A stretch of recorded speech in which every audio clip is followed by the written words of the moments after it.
Mambo bado yanaendelea kuwa ni mazito kuliko uzito ambao tulikuwa tunaofikiria kwa sasa katika taifa letu la Tanzania.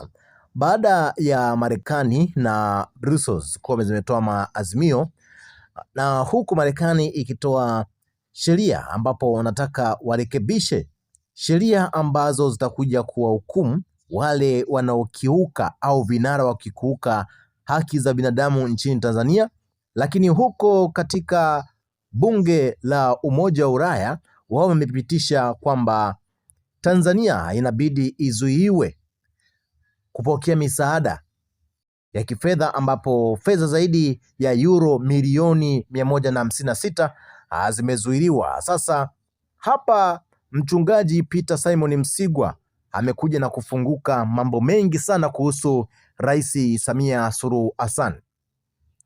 Mwanasiasa na mbunge wa zamani wa Chama cha Demokrasia na Maendeleo Chadema, mchungaji Peter Simon Msigwa amesema kwamba falsafa ya 4Rs iliyobebwa na Rais Samia Suluhu Hassan ndiyo iliyomjengea heshima kubwa ndani na nje ya Tanzania.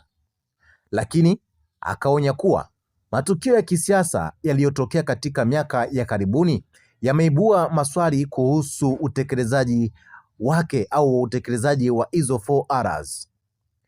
Katika andiko lake, Peter Msigwa amesema kwamba eneo kubwa la nguvu za kisiasa na kidiplomasia za Rais Samia Suluhu Hassan lilikuwa katika falsafa ya maridhiano, ustahimilivu, mageuzi na kujenga upya, yani 4Rs, ambayo kwa maoni yake ilimjengea taswira ya kiongozi mwenye utayari wa kusikiliza wananchi na kuponya migawanyiko ya kisiasa hapa nchini Tanzania. Kati ya mambo yaliyomjengea heshima kubwa Rais Samia Suluhu Hassan ndani na nje ya Tanzania ilikuwa ni ile 4Rs. Hilo ndilo lilikuwa eneo lake lenye nguvu zaidi kisiasa na kidiplomasia. Ameandika hivyo Peter Msigwa.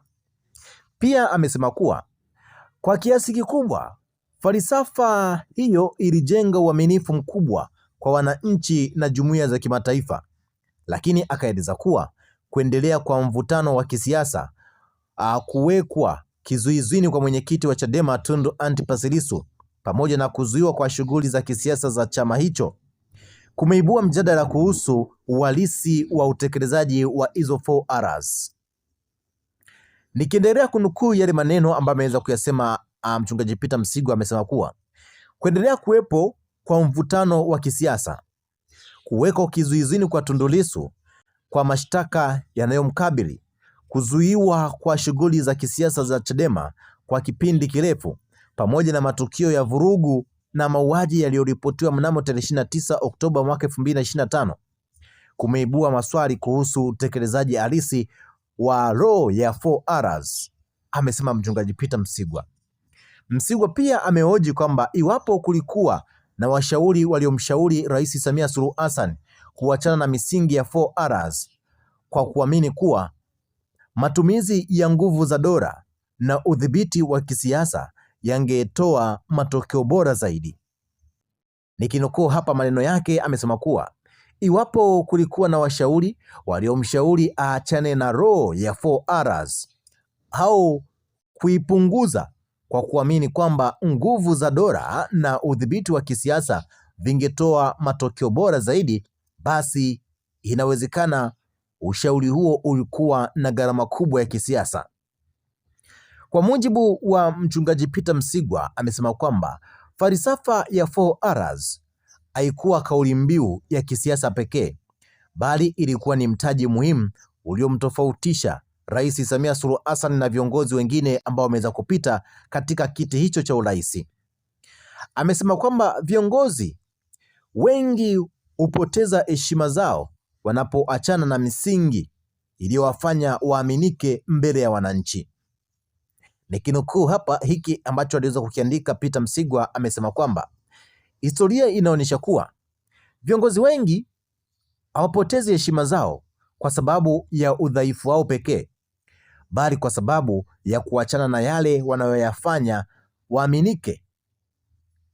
Lakini katika hitimisho lake la andiko lake, Peter Msigwa amesisitiza kuwa kuwa urithi wa kudumu wa kisiasa haujengwi kwa hofu, bali kwa maridhiano na uaminifu wa wananchi. Akasema kwamba mara nyingi viongozi hawaharibiwi na maadui zao, bali wanaharibiwa na washauri wao wanaowafanya waamini kwamba heshima inayotokana na maridhiano inaweza kubadilishwa na hofu au udhibiti.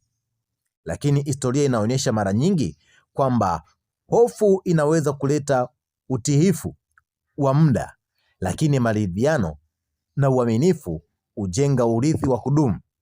Mwisho wa kunukuu kile ambacho alikuwa amekiandika mchungaji Peter Msigwa kuhusiana na kile ambacho yeye anaona ni kwamba ndicho kilichosababisha anguko la Rais Samia Suluhu Hassan, kwa sababu yeye anaona kwamba Rais Samia Suluhu Hassan waliomwangusha ni wale washauri wake, kwa sababu kipindi anaingia madarakani alikuwa na ile 4Rs ambayo ilimpaisha kimataifa, watu wakajua kwamba huyu ni rais bora zaidi ambaye hajawahi kutokea Tanzania. Sasa mchungaji Peter Msigwa hapa yeye anakuambia kwamba washauri wake ndio wanatakiwa kulaumiwa kwa jambo hili ambalo limeweza kutokea.